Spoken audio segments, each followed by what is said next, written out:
नमस्ते दोस्तों, एक बार फिर से आपके अपने YouTube channel Anil study official में आपका स्वागत है।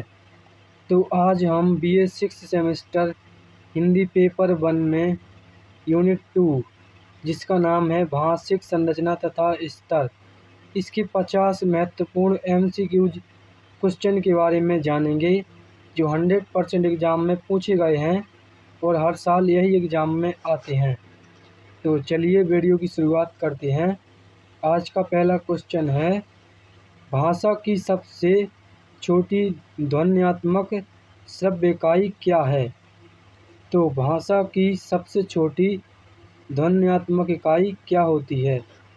तो वह होती है ऑप्शन नंबर बी, इसका सही आंसर होगा स्वनिम। क्वेश्चन नंबर 2, अर्थ के स्तर पर भाषा की सबसे छोटी सार्थक इकाई कौन सी है?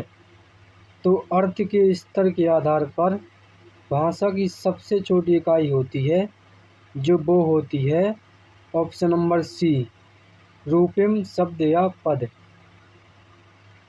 क्वेश्चन नंबर 3, भाषिक संरचना के मुख्य स्तर कितने माने जाते हैं? तो इसका सही आंसर होगा, क्वेश्चन नंबर 3 का सही आंसर होगा 4। इसके बाद अगला क्वेश्चन देखते हैं।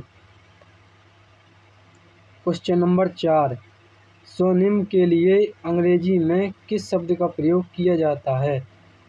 तो स्वनिम के लिए अंग्रेजी में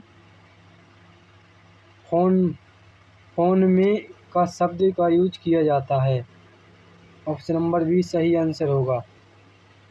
इसके बाद अगला क्वेश्चन है क्वेश्चन नंबर 5, अर्थभेदक ध्वनि इकाई को भाषा विज्ञान में क्या कहा जाता है?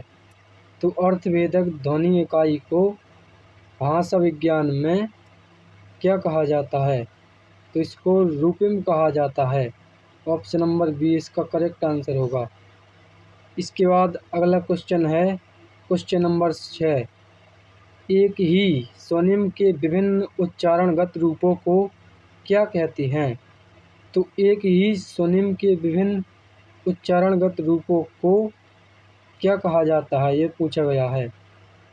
तो इसका सही आंसर होगा संस्वन। ऑप्शन नंबर ए इसका करेक्ट आंसर होगा। इसके बाद अगला क्वेश्चन है क्वेश्चन नंबर 7, रूपिम के लिए अंग्रेजी का कौन सा शब्द प्रयुक्त होता है? तो रूपिम के लिए अंग्रेजी का मोरफेम शब्द यूज होता है, यानी कि ऑप्शन नंबर 20 का करेक्ट आंसर होगा। अगला क्वेश्चन है क्वेश्चन नंबर 8, जो रूपिम वाक्य में स्वतंत्र रूप में प्रयुक्त हो सकते हैं उन्हें क्या कहते हैं? जो रूपिम में स्वतंत्र रूप से प्रयुक्त हो सकते हैं उन्हें मुक्त रूपिम कहते हैं, यानी कि ऑप्शन नंबर सी इसका करेक्ट आंसर होगा। अगला क्वेश्चन है क्वेश्चन नंबर 9, उपसर्ग और प्रत्यय मुख्य रूप से किस प्रकार के रूपिम होते हैं? तो उपसर्ग और प्रत्यय बुद्ध रूपिम होते हैं। ऑप्शन नंबर बी इसका करेक्ट आंसर होगा। इसके बाद अगला क्वेश्चन देखते हैं। इसके बाद अगला क्वेश्चन है क्वेश्चन नंबर 10, वाक्य के वैज्ञानिक अध्ययन को क्या कहा जाता है? तो वाक्य के वैज्ञानिक अध्ययन को क्या कहा जाता है? तो वाक्य के वैज्ञानिक अध्ययन को वाक्य विज्ञान कहा जाता है, यानी कि जिसमें वाक्य के विभिन्न प्रकारों उनके बारे में संपूर्ण अध्ययन किया जाता है उसे वाक्य विज्ञान कहते हैं। तो इसका option number C correct answer होगा। क्वेश्चन नंबर 10 का ए, पदों के व्यवस्थित और सार्थक समूह को क्या कहते हैं? तो पदों के सार्थक और व्यवस्थित समूह को ऑप्शन नंबर सी इसका सही आंसर होगा वाक्य कहा जाता है। अगला क्वेश्चन है क्वेश्चन नंबर 11, प्रजनक व्याकरण की संकल्पना किसने दी? तो इसका ऑप्शन नंबर सी सही आंसर होगा, नोम चोम्स्की ने दी थी। इसके बाद क्वेश्चन नंबर 12, अर्थविज्ञान में मुख्य रूप से किसका अध्ययन किया जाता है? तो अर्थविज्ञान में मुख्य रूप से भाषिक इकाइयों के अध्ययन का किया जाता है। तो इसका option number D correct answer होगा। क्वेश्चन नंबर 13, जब कोई शब्द अपने मूल अर्थ को छोड़कर नया अर्थ ग्रहण कर लेता है तो उसे क्या कहते हैं?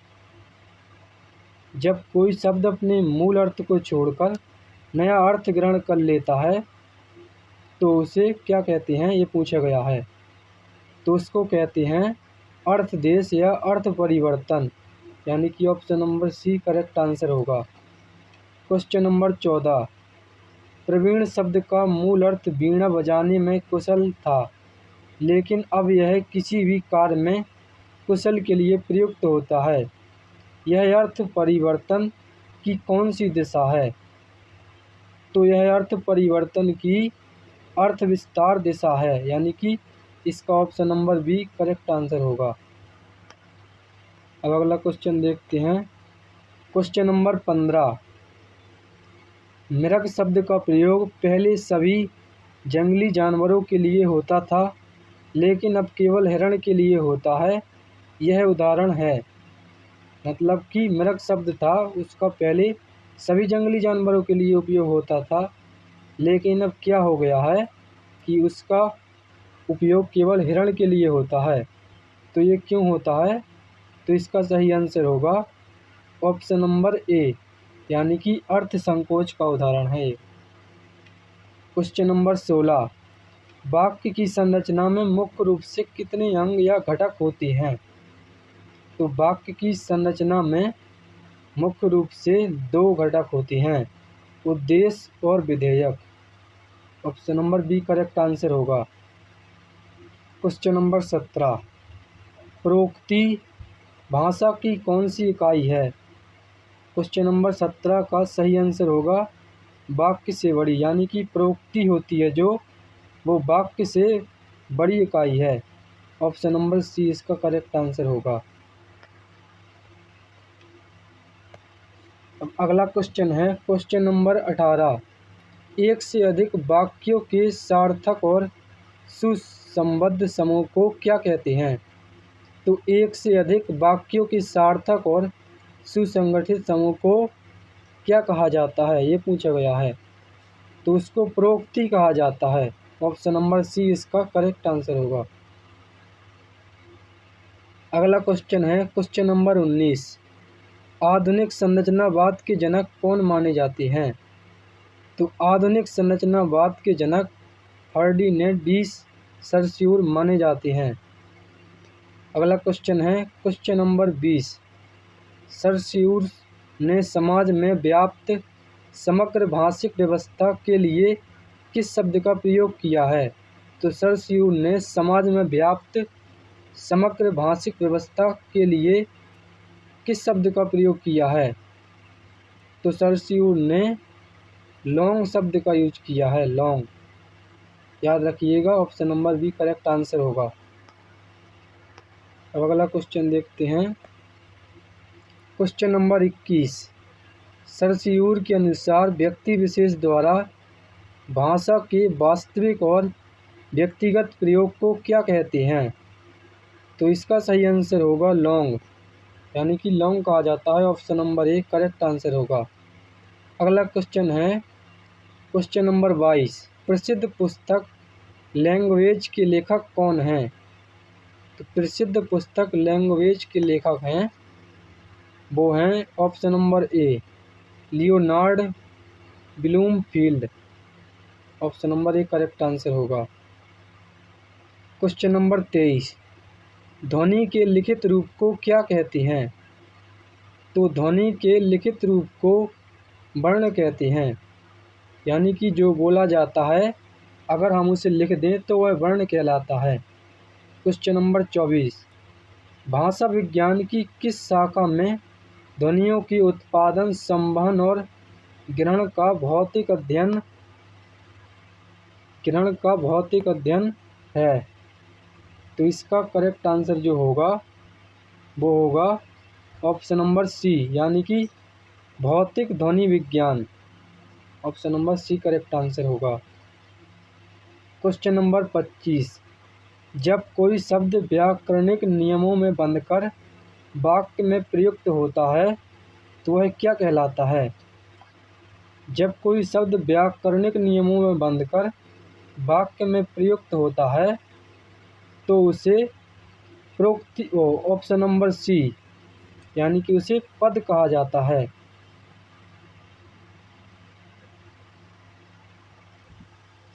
क्वेश्चन नंबर 26, समरूप किसके विभिन्न विभिन्न रूप होते हैं? तो इसका सही आंसर होगा ऑप्शन नंबर बी रूपिम के। क्वेश्चन नंबर 27, हिंदी में लड़का का बहुवचन लड़के बनाने में लगा ए किस प्रकार का रूपिम है? तो इसका सही आंसर होगा वो होगा ऑप्शन नंबर 27 का जो होगा वो ऑप्शन नंबर बी बुद्ध रूपिम होगा। क्वेश्चन नंबर 28, भाषिक संरचना का सबसे निचला या आधारभूत स्तर कौन सा है? भाषिक संरचना का सबसे निचला और आधारभूत स्तर वो होता है ध्वनि या स्वनिम स्तर। ऑप्शन नंबर डी इसका करेक्ट आंसर होगा। क्वेश्चन नंबर 29, भाषा की सबसे बड़ी व्याकरणिक इकाई किसे माना जाता है? तो भाषा की सबसे बड़ी व्याकरणिक इकाई वाक्य को माना जाता है, क्योंकि वाक्य की रचना जो होती है वो पद पद को मिलकर होती है। क्वेश्चन नंबर 30, राम ने रावण को बाण से मारा इस वाक्य में ने क्या है? तो इस वाक्य में ने है वो है ऑप्शन नंबर 20 का करेक्ट आंसर होगा संज्ञा पदबंध। क्वेश्चन नंबर 31, पदबंध क्या होता है?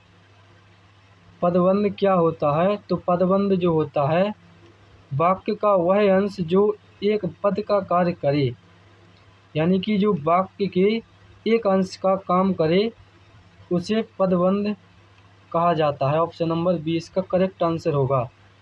क्वेश्चन नंबर 32, किसी भाषा में पाई जाने वाली ध्वनियों की कुल व्यवस्था को क्या कहती हैं? तो किसी भाषा में पाई जाने वाली कुल ध्वनियों की व्यवस्था को क्या कहती हैं?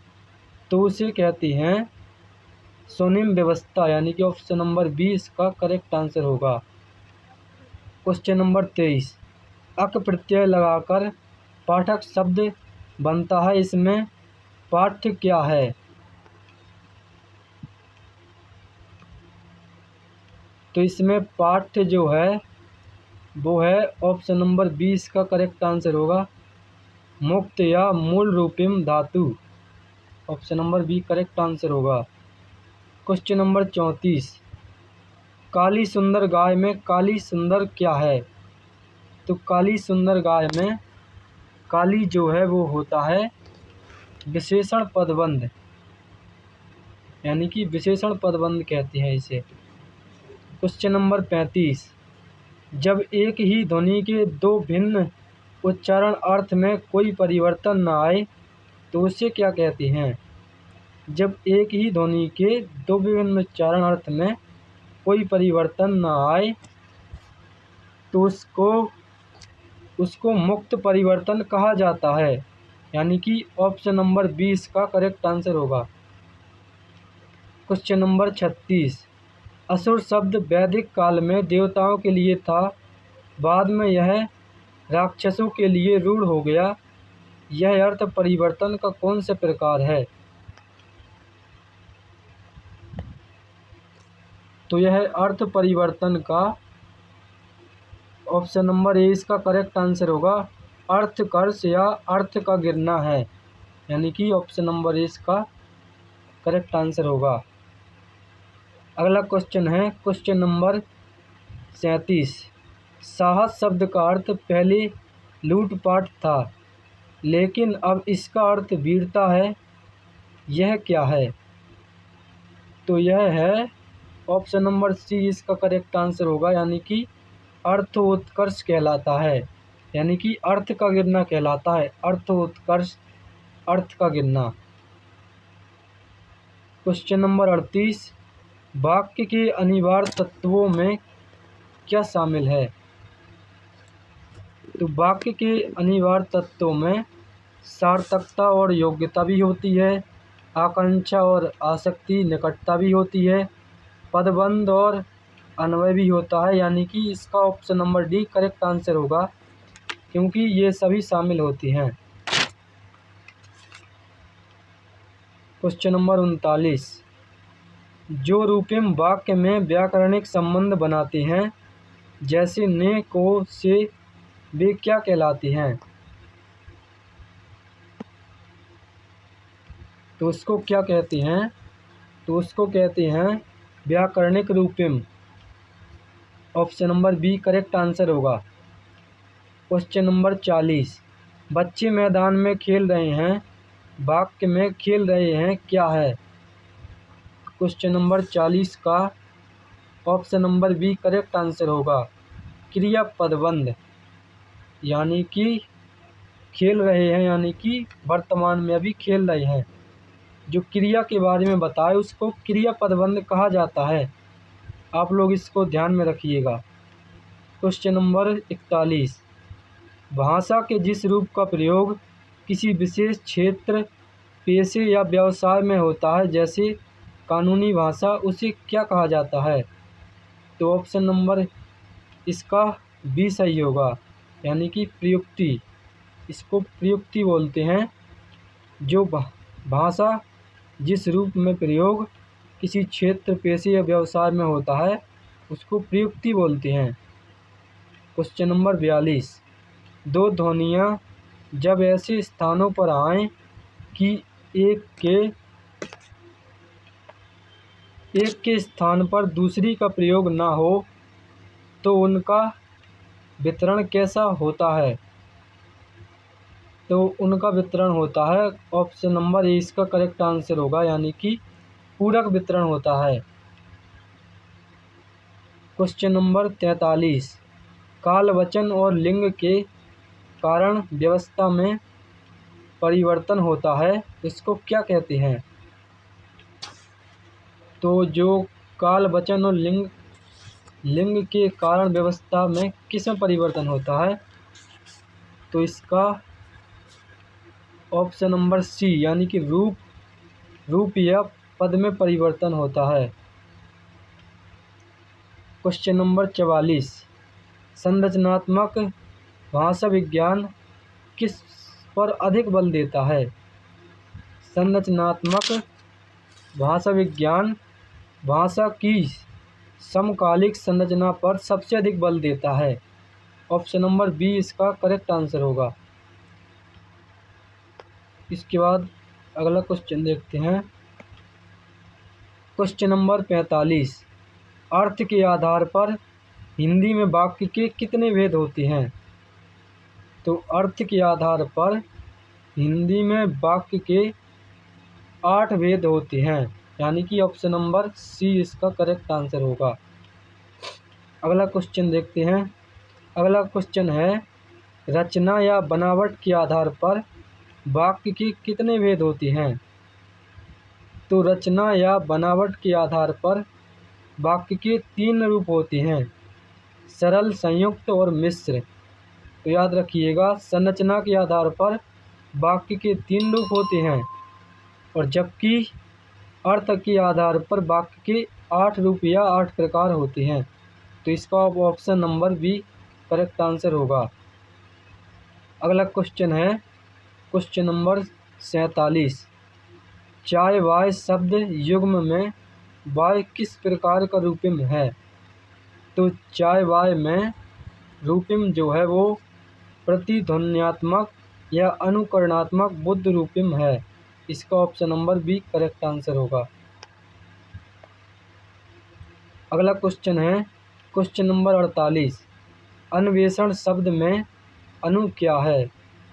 तो अन्वेषण शब्द में अनु जो है वो उपसर्ग या बुद्ध रूपिम होता है।